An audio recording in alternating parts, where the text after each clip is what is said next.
49 అంటే సంతానం, 49 అంటే సంతోషం. 39 ఆంధ్రప్రదేశ్ తెలంగాణ. నమస్తే రమ్మగారు. నమస్తే జయ. రమ్మగారు, మన దైనందిన జీవితంలో ఎన్నో పనులు, లేచింది మొదలు పడుకునే వరకు స్నానం చేయటం, ఆహారం తీసుకోవటం, పనులకు వెళ్ళటం, తిరిగి రావటం, కొన్ని నియమాలు నిష్ఠలు పాటించడం, ఇవన్నీ జరిగిపోతూనే ఉంటాయి కదా నిత్యం. అయితే వీటికి సంబంధించి, ఆహారానికి సంబంధించి కొన్ని నియమాలు పాటించాలి. పలానా సీజన్లో పలానా ఫుడ్ తీసుకోవాలి, లేకపోతే వయసును బట్టి ఈ ఆహారం తీసుకోవాలి, ఇలాంటి విషయాలు కొంత పరిజ్ఞానం ఉంది నాకు. స్నానం ఉందనుకోండి, దీనికి ఏమైనా నియమాలు అంటే ఇలా చేయాలి, ఇలా ఉండాలి, ఇంతసేపు ఉండాలి, ఇలాంటి నియమాలు అట్లాంటివి ఏమైనా చెప్పడం జరిగిందా అండి పెద్దవాళ్ళు? ఇప్పుడు ఒక్కొక్క దానికి ఒక్కొక్కటి ఉంటుంది కదా. స్నాన విధికి చాలా నియమాలు ఉన్నాయి జయ. మనం యథాలాపంగా ఓ చెంబు పోసుకుని కాకి స్నానం చేశాను, 4 చెంబులు పోసుకొచ్చా అలాంటివి చెప్పుకుంటాం. అవును.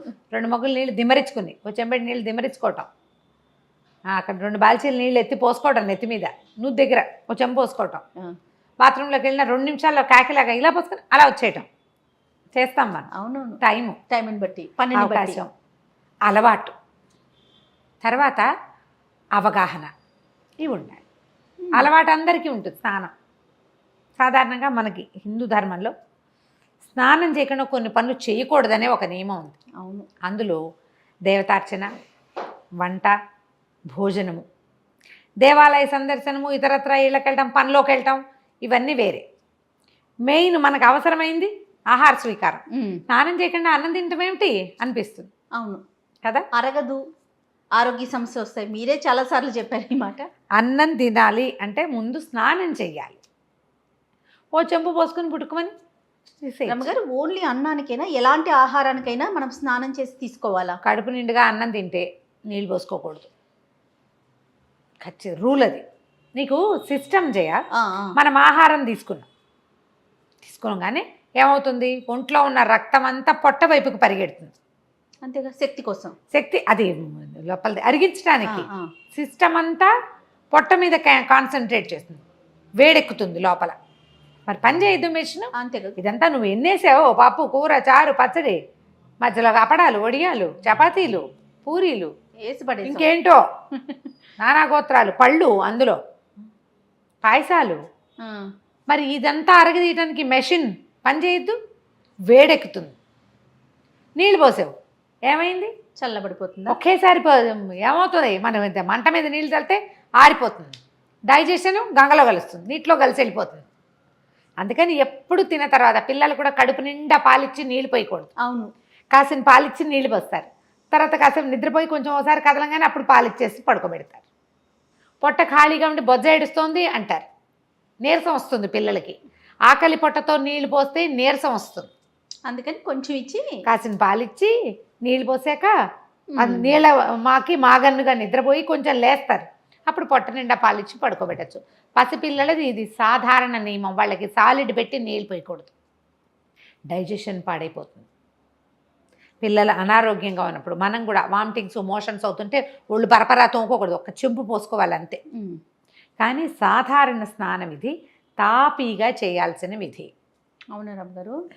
తప్పకుండా స్నానం ఎక్కువసేపు చేయాలి. భోజనం చకచకా తినేయాలి, తాపీగా తినకూడదు. టకా టకా టకా వేసేయాలి ఒకదాని తర్వాత ఒకటి, అదే లెక్క. కాళ్ళారే లోపల అన్నం తినాలంటారు జయ. పల్లెటూళ్ళల్లో కాళ్ళు కడుక్కొస్తారు, కాళ్ళారేసరికి అన్నం అయిపోవాలి. మాట్లాడుతూ తినకూడదు, అన్నం మీద కాన్సన్ట్రేటెడ్గా తినాలి. నమిలి తినాలని కూడా. నవిలి తింటే గంట నవ్వులుతావేమిటి నువ్వు? నవిలి తినాలి, దాని మీదే దృష్టి పెట్టుకొని. గుట్టుకు మింగద్దు, చకచకా తిను, చకచకా ఒకదాని తర్వాత ఒకటి చూడకుండా, అటు ఇటు చూడకుండా, కబుర్లు ఆడకుండా, టీవీ చూడకుండా, పుస్తకాలు, ఫోన్లు చూసుకోకుండా అన్నమే చేస్తే బాగుంటుంది. ఇప్పుడు ఈ స్నానం సంగతి వద్దాం. స్నానం శుభ్రం. మనం ఇప్పుడు రాత్రి పడుకుని లేస్తాం. రాత్రి పడుకున్నప్పుడు మన శరీరం ఎన్ని క్రియలు చేస్తుందో జయ మన నిద్రలో. అవునండి. మీరు ఏ డాక్టర్ ఇంటర్వ్యూ అయినా చూడండి, బాడీ రిపేర్ చేసుకునే సమయం ఏది? పడుకునే సమయం. పిల్లలు ఎదిగే సమయం పడుకున్న సమయం. డైజెషన్, పవరు, శరీరానికి కావాల్సిన శక్తి, పొద్దుటికి కావాల్సిన యాక్టివ్నెస్, ఇవన్నీ చేసేటప్పుడు బాడీలోంచి ఎంత కాదన్నా ఏవో కొన్ని టాక్సిన్స్ రిలీజ్ అవుతాయి. స్నానం చేసి వాటిని శుభ్రం చేసుకోవాలి. అందుకే పాచిమొహం అంటాం మనం. నిద్రపోయి లేస్తే బలం వస్తుంది కదా, పాచిమొహాన్ని ఎందుకు అనాలి?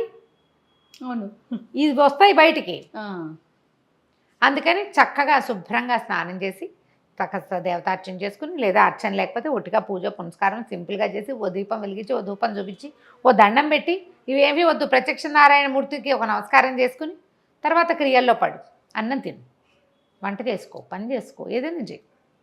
శుభ్రంగా స్నానం చేయటము అంటే ఒక 4 చెంబులు నీళ్ళు పోసుకొని ఒళ్ళంతా తడిపి ఏదైనా సున్నిపిండితోటో, ఇప్పుడు సబ్బు పెట్టి తపతపా రుద్దేస్తున్నాము, స్కిన్ తాలూకు పై భాగాలన్నీ డ్రై అయిపోతాయి. పాత రోజుల్లో కొంచెం సున్నిపిండి పెట్టి చేసేవాళ్ళు. ఒక శీతాకాలము అవి అయితే కుంకుడుకాయలు కాకుండా సొట్టు సున్నిపిండి, ఎండాకాలం అయితే ఒక కుంకుడుకాయని కూడా ఒక దెబ్బ కొడితే జిడ్డు పైనుండి వచ్చామంట మురికి అవి పోతాయని కుంకుడుకాయ కూడా కలుపుకోమంటారు.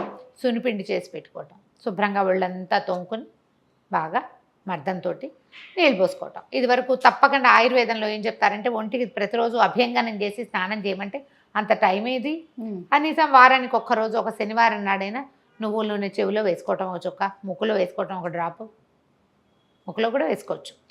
శుభ్రంగా ఒంటికి తైలం పట్టించి బాగా మర్దన చేసి ఏదైనా మంచి సున్నిపిండితోటి ఈ పట్టించిన తైలం మొత్తాన్ని నలుగు పెట్టి తీసేసి శుభ్రంగా కాసిన నీళ్ళు పోసుకొని బాగా తోముకొని చేస్తే మనకి ఏంటంటే శరీరం పైభాగాలు శుభ్రపడతాయి, రక్త ప్రసరణ బాగుపడుతుంది, నరాలకి సత్తు వస్తుంది, బలం వస్తుంది, బలం పెరుగుతుంది అభ్యంగనంతో.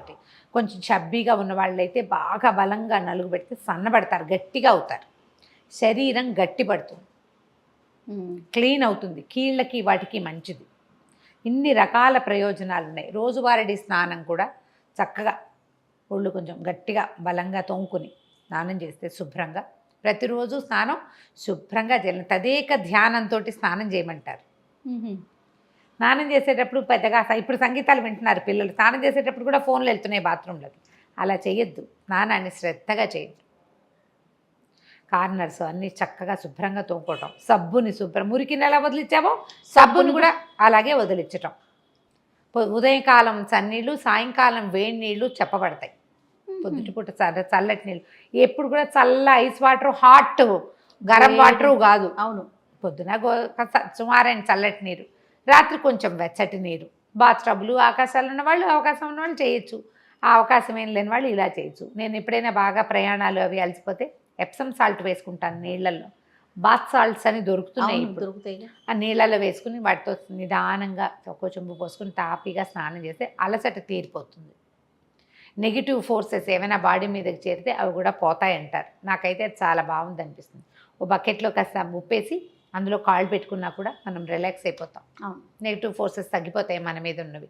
చెయ్యొచ్చు ఇట్లా స్నానం. ఎప్పుడు కూడా పిల్లలకి కూడా చక్కగా ఒళ్ళు తోముకోవటం నేర్పించాలి.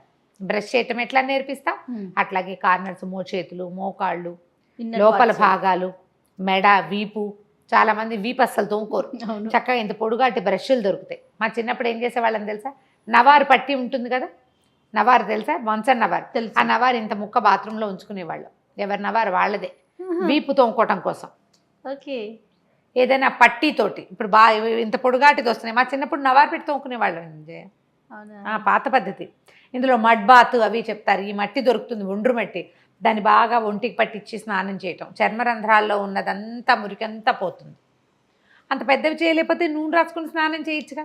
చక్కగా సున్నిపిండి పెట్టుకోవటం, సున్నిపిండిలో శుభ్రంగా అంత నూనె కాస్త పాలు చుక్కో లేదా నీళ్ళే పోసి పలచగా చేసి ఒంటికి బాగా పట్టించి బాగా తోమేసి తర్వాత నీళ్ళు పోసుకోవటం. ట్రై చేసి చూడండి. వేసవికాలం కూడా బాగుంటుంది. జస్ట్ మన సున్నిపిండిలో అంత గంధం పొడి కలపండి. గంధం పొడి కలుపుకుంటే కొంచెం డ్రై ఫీల్ కూడా వస్తుంది, జిడ్డుగా ఏమి ఉండదు. ప్యూర్ గంధం పొడులు దొరుకుతాయి మనకి లేపాక్షిలోను. అక్కడ సున్నిపిండిలోనే పెసరపిండిలో మనం గంధం కలుపుకుని తోలుతోకుంటే కొంచెం రోజంతా సువాసన రాసుకున్నాక, నూనె రాసుకున్నాకేమో అభ్యంగనం చేయాలి. నూనె రాసుకున్నాక నలుగు పెట్టుకోవాలి. ఈ నలుగు లేదు, మనకు అంత ఓపిక లేదు. సున్నిపిండిలోనే కొంచెం కొద్దిగా ఆయిల్ కలిపేసుకుని మరి కాస్త నీళ్ళు పోసి పలచం చేసుకుంటే అందులోనే గంధం స్ప్రెడ్ అవుతుంది. అందులోనే గంధం పొడి, సున్నిపిండి డబ్బాలనే గంధం పొడి కలిపేసుకుంటే వాసన మహా హాయిగా ఉంటుంది. ఫేస్ అన్నీ చేయలేవు, ఫేసు చేతులు తొంకో దాంతో. అది ప్రతిరోజు శ్రద్ధగా మొహము, మెడ, చేతులు, చెవులు చక్కగా తొంకోండి. చాలా క్లీన్గా ఉంటుంది, డ్రై ఫీల్ వస్తుంది, చెమట పట్టదు ఎక్కువసేపు, మంచి ఘుమఘుమలాడుతూ ఉంటుంది. స్నానం శ్రద్ధగా చేయండి. దానివల్ల ఆరోగ్యం పెంపుతుంది, స్కిన్ టోన్ బాగుపడుతుంది, నరాలకి సత్తు వస్తుంది, మనకే ఒంటికి కూడా బలం వస్తుంది. ఇవి మీరు ఆయుర్వేదం పుస్తకాలు గ్రంథాల్లో ప్రతి చోట కనపడతాయి. మనకు అప్పుడప్పుడు ఈ స్నానాల గురించి బాత్ టబ్బుల గురించి రాసేటప్పుడు ఇవి రాస్తూ ఉంటారు. ఒట్టి ఉబుసుపోక మాటలు కావు ఇవి, నిజంగానే నిజం. పిల్లలు బలహీనంగా ఉంటే వాళ్ళకు కూడా వారానికి ఒకసారి ఒంటికి నెత్తికి చక్కగా నూనె రాసి మర్దన చేసి కసకసలాడించకూడదు, కానీ మర్దన చేయాలి, బలం పెరుగుతుంది. తలకు నూనె రాస్తే హెయిర్ ఎంత బాగుంటుంది. అవునండి. స్కిన్ కూడా అంతే. తాపీగా స్నానం చేయండి, చేసి చూడండి కొన్నాళ్ల పాటు. సమయం కేటాయించాలి. కేటాయించాలి. నమస్తే. నమస్తే జయ.